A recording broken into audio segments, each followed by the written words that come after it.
يلا بينا نعمل الإدناء. مبدئيا أنا شارية 2 متر من قماشة السي واي. في ناس بتعمله بالكريب، أنا بالنسبة لي بفضله أكتر بالسي واي علشان القماشة مش بتتكرمش، وأنا كنت متكلمة عن القماشة دي بالتفصيل قبل كده في كذا فيديو. تمام.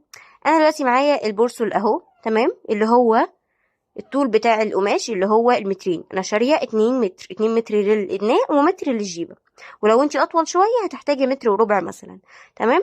انا دلوقتي معايا 2 متر دوت بيكون واصل لحد بعد الركبه بالنسبه لي انا، لان انا طولي 153 او 155، فبيكون الطول معايا واصل لحد الركبه او بعد الركبه كمان. لو حد اطول مني شويه ومحتاج مثلا ان هو يعمل الادناء طويل لحد بعد الركبه بكتير، هتستخدمي مثلا 2 متر وربع قماش. طيب دلوقتي بقى هبدأ ان انا اعمل ايه. هجيب الاتنين متر، انا كده كده عرض القماش ثابت معايا متر ونص. طيب هجيب دلوقتي الاتنين متر اللي هو الطول بتاع القماش، والظهر بتاع القماش اهو، ده كده الظهر وده كده الوش. فهجيب الظهر واتني الاتنين متر دول بحيث ان هو يبقى عندي متر قدام ومتر ورا. تمام اهو كده. اجيب الطرف ده على الطرف ده واتنيهم. تمام كده. تانتهم انا كنت شارحه قبل كده، هتلاقوه في فيديو تاني، طريقه قص القماش، طريقه الادناء. تمام. بس على الورق علشان يكون الشرح واضح. تمام اهو كده تانتها على 2. حلو. حلو. طيب هعمل ايه بعد كده؟ هجيبها واتنيها مره كمان على 2. يعني انا معايا دلوقتي اهو المتر ثابت. تمام تمام. هجيب بقى الحته اللي من فوق دي اللي هي المقفوله واتنيها على 2، بحيث ان يكون معايا المتر ونص اللي هو بتاع عرض القماش بقى معايا 75 سنتي بس. تمام اهو كده هتنيه على 2. ماشي. تمام كده اهو تانيته على 2. واهو بقى كده قدامي القماش على 4، على 4 طبقات. تمام اهو كده القماش معايا عندي هنا 4 طبقات، الاربع طبقات مفتوحين. تمام كده من هنا، والحته دي كده الاربع طبقات مقفولين. هنيجي من عند الحته المقفوله، وتركزي معايا الحته المقفوله هنعمل فتحه الرقبه، والحته المفتوحه هنعمل الفتحه بتاعه الدراع. نخلي بالنا تاني يا جماعه، دي الحته المقفوله اهو، 2 مقفولين من فوق وهنا الاربع طبقات مقفولين. تمام. هنبدا نعمل الفتحه بتاعه الرقبه الخلفيه. هناخد كده، هنحط المزوره كده هنا. تمام. وهناخد عند ال2 سنتي ونعمل شرطه. تمام. وعند ال8 سنتي بردك هنعمل شرطه. دي كده اهو عملت 2 سنتي شرطه و8 سنتي شرطه. ومن الحته اللي من فوق ده كده من الجنب، تمام، من 4 طبقات مقفولين. من الحته بقى اللي من فوق هناخد بردك كده عند ال8 سنتي كده، نظبط بس القماش عند ال8 سنتي كده، وهعمل بردك شرطه. تمام اهو بقى عندي كده هنا 2 سنتي و8 سنتي وبردك 8 سنتي. طيب هعمل ايه تاني؟ هبدا ان انا اوصل النقطه دي بالنقطه دي والنقطه دي بالنقطه دي. تمام. بطريقه يعني ايه، بطريقه قوس كده شويه، يعني اهو كده. اتمنى يكون واضح.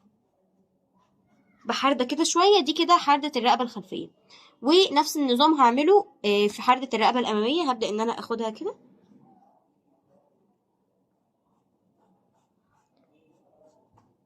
اهي كده كده حرده الرقبه الخلفيه وحرده الرقبه الاماميه. حلو حلو.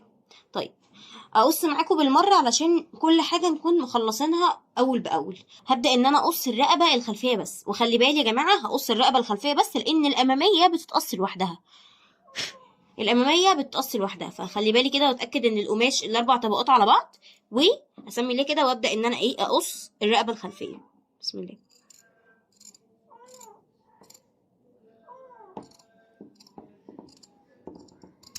تمام كده اهو قصيت الرقبه الخلفيه. انا دي مش محتاجاها في حاجه خلاص. هبدا بقى ان انا دلوقتي اعمل الجزء بتاع الاسوره او الكم. دي كده من الحته اللي مقفوله معايا، اللي هنا من هنا كده مقفولين، ومن هنا 4 طبقات مفتوحين. تمام. بصوا بردك علشان التوضيح، ادي كده اهو طبقه، ادي التانية، ادي التالتة، ادي الرابعة، 4 طبقات مفتوحين معايا من القماش. تمام تمام. وهبدأ ان انا انزل من فوق 25 سنتي واعمل شرطة اهو كده من فوق خالص. لحد ال25 واعمل شرطة عند ال25 سنتي. تمام، اهي كده 25 سنتي وهعمل الشرطة بتاعتي. حلو حلو. طيب بعد كده هعمل ايه؟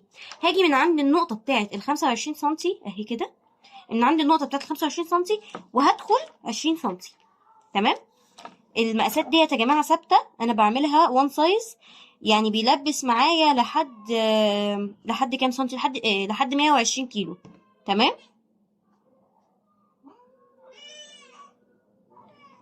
وهبدأ ان انا اوصل كده عند ال20 سنتي واعمل شرطة هنا كده واوصل الحتة دي بالشكل ده. تمام. ونفس النظام على طول بقى القماش لحد تحت، يعني هنا كده من تحت كمان من النص كده اجي اعمل عند ال20 سنتي واعمل شرطة، بحيث ان انا اوصل النقطة دي بالنقطة اللي فوق ويكونوا مظبوطين اهو كده، يكونوا مظبوطين. يفضل طبعا لو عندك مسطرة توصلي بالمسطرة، لو ما عندكيش مفيش مشكلة. تمام. وهعمل كده لحد اخر القماش، هوريك برضك المنظر في الاخر هيكون عامل ازاي. في ملحوظه مهمه جدا، احنا ما ينفعش ان احنا نقص الحرده بتاعه الايد. تمام. بطريقه كده اللي هو ايه يعني مثلث، ده ما ينفعش خالص معانا في التفصيل عموما. فهنعمل ايه؟ هنطلع كده 5 سنتي. تمام. تمام. ونحط نقطه من النص كده 5 سنتي ونحط نقطه، وبعد كده نبدا ان احنا نوصل الحته دي بالحته دي بطريقه يعني ايه بالورب شويه كده اهو، بس كده، بحيث ان هي ايه ما تكونش معايا مشدوده من عند الحته بتاعه الدراع من هنا. تمام. تمام. زي ما قلت لكم هنا هبدا ان انا انزل على امتداد القماش لحد تحت خالص ب20 سنتي، يعني هاخد كده كمان اهو مثلا 20 سنتي واعمل شرطه هنا كده 20 سنتي واعمل شرطه، واوصل الشرطه دي بالشرطه اللي فوق كده.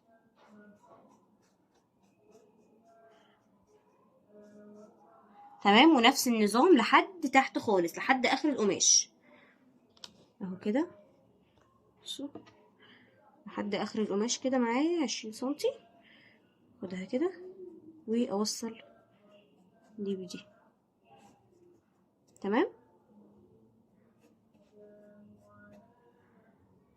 ده كده اهو الشكل معايا، اهي الحردة اللي احنا عملناها. تمام. وصلناها لحد تحت خالص لحد اخر القماش، ومن فوق الحتة بتاعة الرقبة، استنى احاول اظبطها لكم كده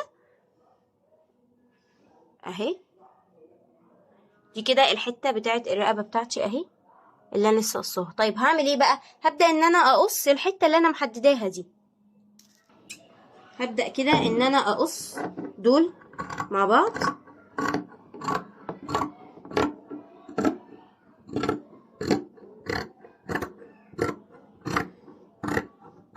واقص لحد الاخر. دي كده اهي الحته اللي طلعت معايا دي، طبعا هطلع منها الاسوره والبيه بتاع الرقبه، فهنشيلها على جنب دلوقتي. وده الادناء معايا. تمام. انا بس بعمل الامام اقصر من الخلف شويه بمقدار مثلا 10 سنتي. فدلوقتي هنفصل الامام عن الخلف، يعني هنجيب الطبقتين، هما دلوقتي معايا 4 طبقات، هنجيب طبقتين منهم ادي كده اهو دي، وهنطلع الطبقه اللي تحت دي كده، الطبقتين اللي تحت دول هنطلعهم مع بعض. تمام. وهفصل الامام عن الخلف. ده كده شكل الرقبه معايا بعد ما فصلتها، بقت الرقبه الخلفيه اهي، وادي الرقبه الاماميه. هبدا ان انا اقص الرقبه الاماميه لوحدها، وخلي بالي يا جماعه انا بشتغل هنا على طبقتين بس قماش، مش 4 طبقات زي ما انا كنت بشتغل الاول، علشان ما توسعش منك الرقبه قوي. واسمي الله كده وابدا ان انا اقص الرقبه الاماميه اهو كده. بعد ما قصيت الرقبه الاماميه دي كده طلعت معايا وبقت كده ايه الرقبه كلها معايا، وهبدا ان انا اقصر الامام عن الخلف بمقدار 10 سنتي من تحت. ملحوظه بخلي بالي منها وانا بقص، انا كده اهو قصيت الرقبه الاماميه، اتاكد ان الحرده بتاعه القماش على بعض، ومن هنا بردك القماش الطبقتين على بعض. تمام. احاول ان انا اظبطهم على قد ما اقدر، علشان من تحت يطلع معايا متساوي، ما يطلعش حته اطول من حته. وهنيجي من الحته اللي هي في ديل الادناء وهطلع 10 سنتي واقصهم.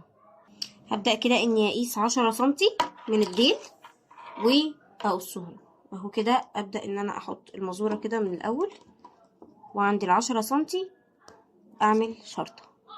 تمام يا جماعه، اتعلموا الطريقه ديت عموما في اي قص مثلا في ديل او في اي حاجه عموما انتوا هتقصوها على مسافه كبيره علشان يطلع معاكم الشغل مظبوط. تمام. وهاخدها كده نفس النظام من هنا من النص كده واطلع 10 سنتي واوصلها بالطرف ده كده. تمام. حتى لو هتوصلي بمسطره اوقات ايدك بتخونك برضك. تمام. هطلع برضك 10 سنتي نفس النظام. تمام كده. من هنا كمان نفس 10 سنتي ابدا ان انا اقصها. تمام.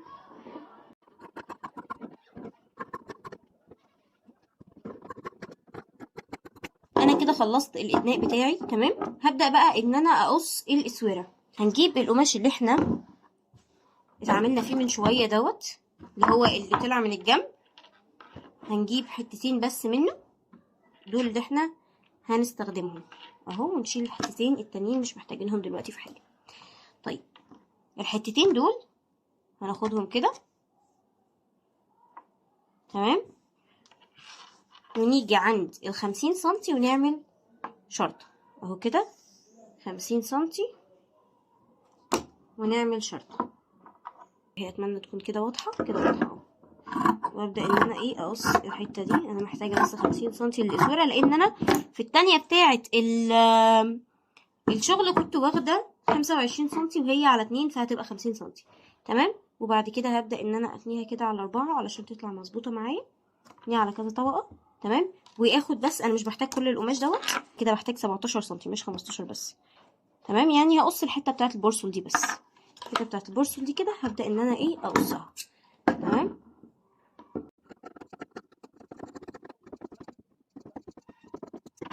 كده طلع معايا اهي كده. دي كده الاسوره بتاعتي. تمام. تمام. خليها على جنب. فاضل لي كده اخر حاجه خالص وهي الرقبه. طيب الرقبه هقصها من الحته بتاعه الديل. تمام. كل اللي انا بحتاجه ان انا اقيس كده المقاس على رقبتي بوسع كده. يعني مثلا هقول لكم بالوايه مثلا طلع معايا كام، وانا عاملاها بزياده لان انا مش بقيسها بحده الرقبه او بدوران الرقبه اللي انا واخداه.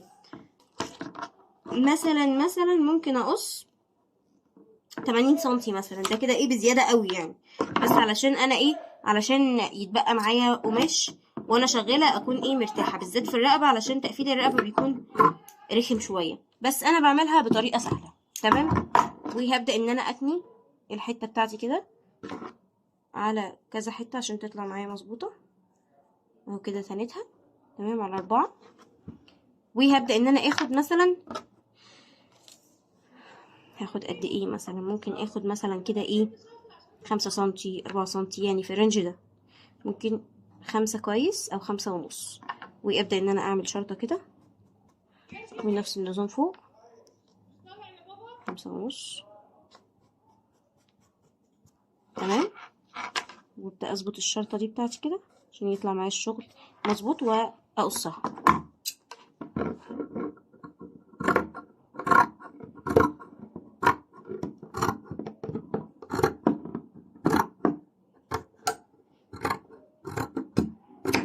تمام كده. دي الرقبه بتاعتي كده خلاص. قفلت او اخدت معايا قصيت الاسوره وقصيت الرقبه، وهوريكم بنقفلهم ازاي على المكنه. تمام. فاضل لي كده بقى اخر حاجه خالص وهي اسهل حاجه وهي الجيبه. كده اهي معايا الجيبه. تمام. انا جايبه من الراجل متر قماش، هو اصلا متني البرسل على البرسل، يعني هو تانيلي. انا دلوقتي معايا متر قماش. تمام. في العرض 1.5 متر، فانا هتني 1.5 متر دي على 2، والمتر هيفضل زي ما هو، اللي هو البرسل دوت كده هيفضل زي ما هو. وهتني 1.5 متر بحيث ان يبقى معايا 75 سنتي. تمام. تمام. وهقفل الجنب بس كده، هقفل الحته يعني، وانتوا عشان تتاكدوا انتوا شغالين صح هتقفلوا البرسل على البرسل اهو، البرسل على البرسل هتقفلوه كده. تمام. وبوسع الجيبه كده، ومن فوق هتركبوا استك وهيكشتش معاكم، ومن تحت هتتنى تانية في تانية، يا اما هتتسرفل وتتنى، شوفوا انتوا حابين بس كده. هي دي الجيبه حرفيا، مفيش اكتر من كده. ودلوقتي بقى هنبدا ان احنا نقفل الادناء على المكنه. اول حاجه خالص هنقفلها هي الجيبه. تمام. هنيجي كده اهو زي ما قلنا البرسل على البرسل نتاكد بس ان احنا شغالين على الظهر. تمام. وهبدا اني اقفلها تمام. احطها كده على المكنه، البرسل على البرسل، وابدا ان انا اقفلها. بسم الله.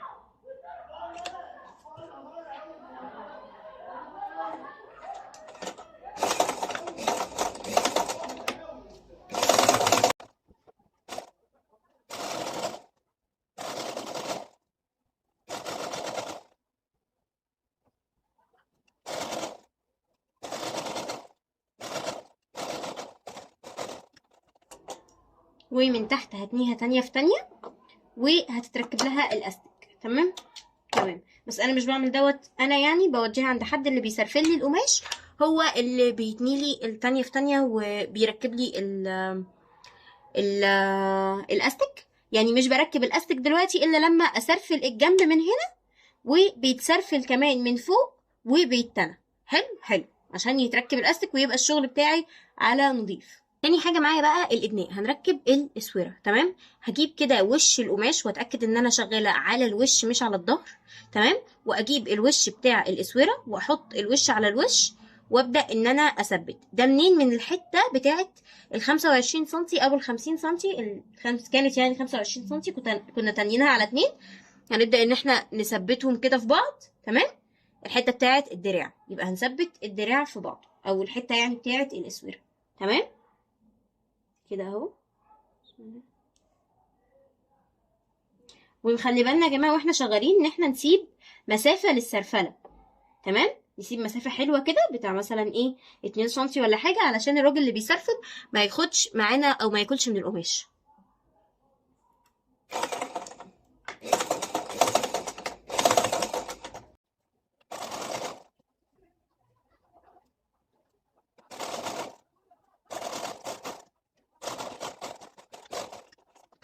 اهو كده ركبت الاسوره. تمام.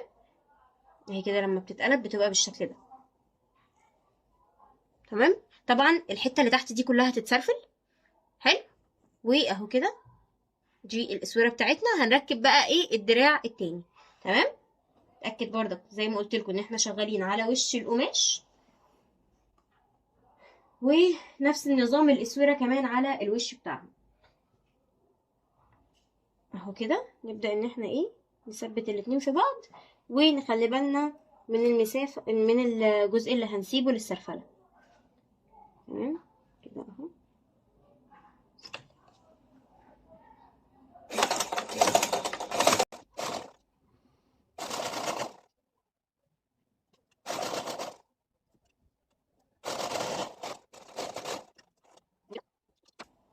دي كده الاسوره بتاعتي التانية اهي. هنبدا بقى دلوقتي نعمل ايه؟ هنبدا ان احنا نعمل الاستك، لان الكم بتاع الاسوره بتاعتنا كان فيه كشكشه كده من هنا. تمام. من عند الاسوره هنا، فهنبدا نعمل الاستك. طب الاستك ده يا سميه هنعمله ازاي؟ بصوا،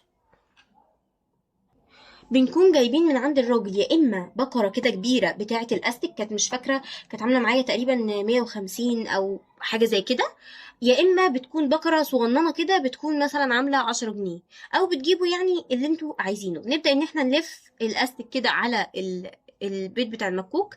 بنبدا ان احنا يعني ايه نلفه كده واحده واحده، من غير ما نشد. فاهمين؟ اللي هو نبدا ان احنا نلف كده من غير ما نشد. تمام.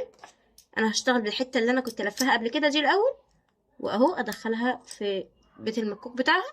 تمام. واحطها من تحت. حلو حلو اهو كده.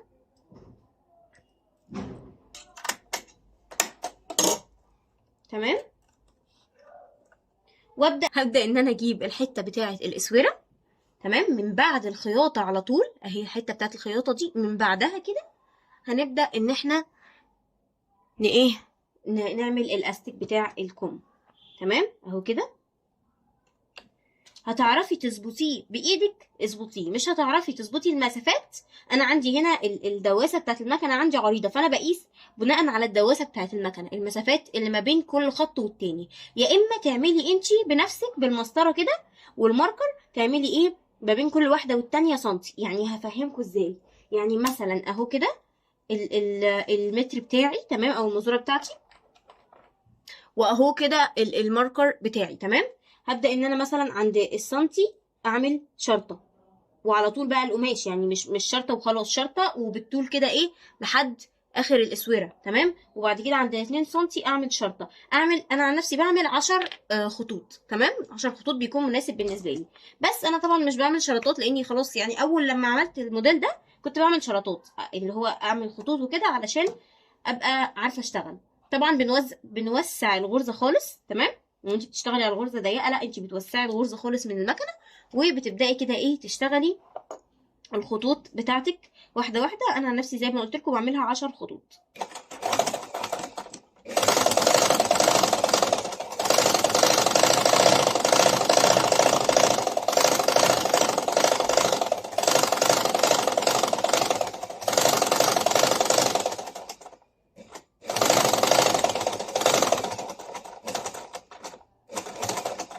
وابدا ان انا اهو، بصوا الشكل عامل ازاي. بصوا الكشكشه، يا رب يكون واضح في الكاميرا. بصوا الاستيك بيبقى بيمط ازاي، هيبان اكتر مع عدد المرات تمام. بعد كده هنلف اهو الخيط، او هنلف القماش بتاعي تمام، من غير ما بفصل ولا حاجه. انا بخليها زي ما هي كده كده كده. الحته اللي في الجنب دي بتتاخد مع السرفله تمام. وابدا اعمل الخيط التاني.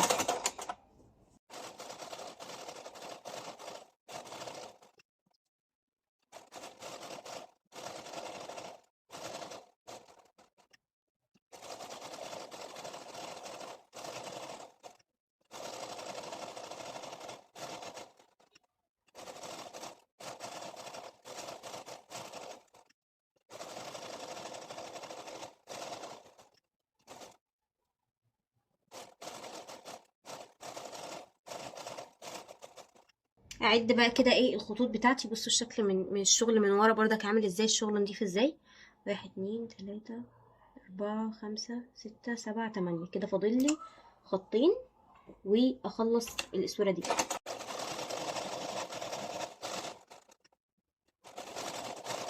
بصوا بقى، دي ارخم حاجه في الحياه بس ماشي يعني. الاستيك خلص. طب هنعمل ايه بقى في الحركه ديت؟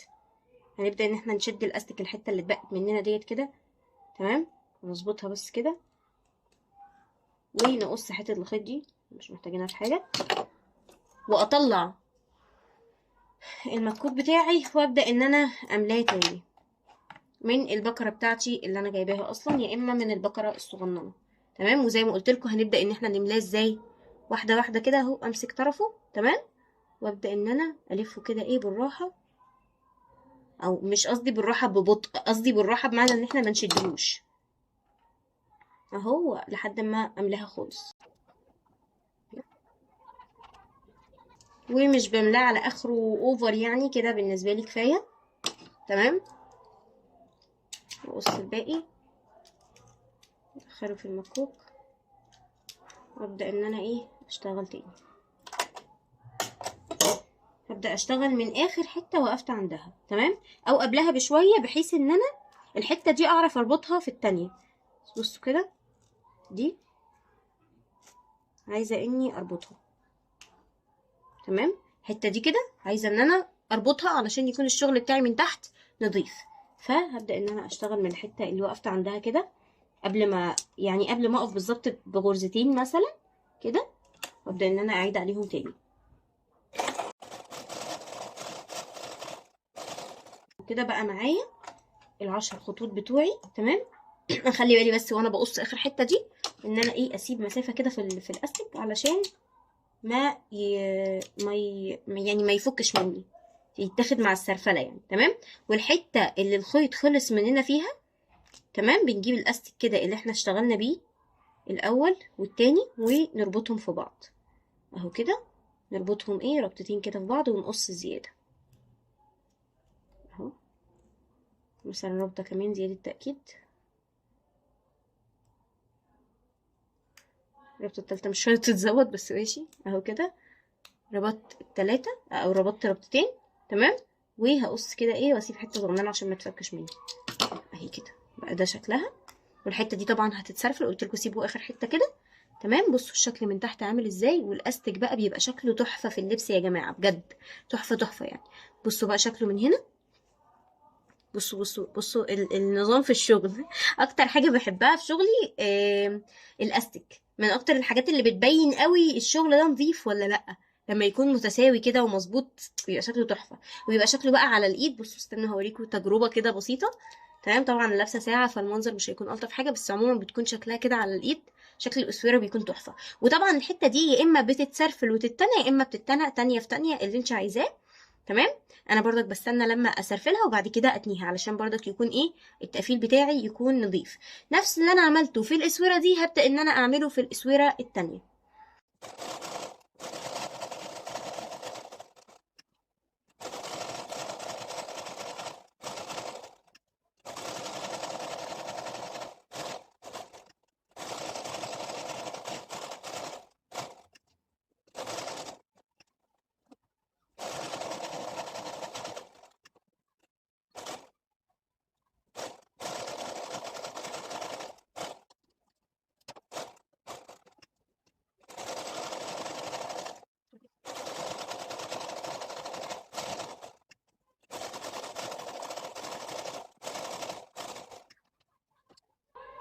كده اهو خلصت الاسوره التانية. تمام 10 خطوط. هنبدا بقى دلوقتي نقفل الرقبه.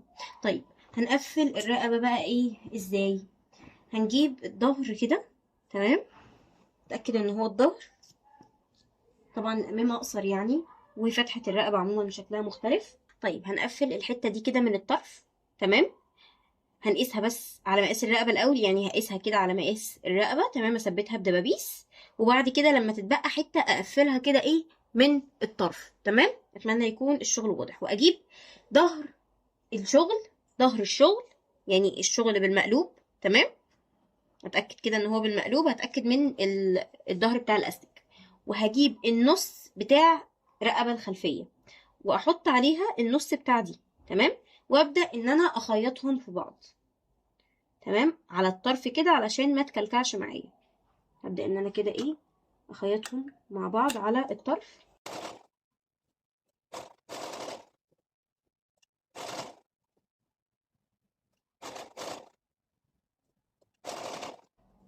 هقلب كده الشغل او هطلعه من الرقبه علشان ما يزاولنيش، ما تلخبطوش يعني لو حصلت لكم الحركه دي. عشان في اول لما اشتغلت كنت بتوتر لما بتحصل لي الحركه دي، اللي هو يعني انا اعمل ايه دلوقتي. المهم اهو كده. تمام. وابدا ان انا اظبط كده الاطراف دي على بعض وابدا ان انا اخيطها.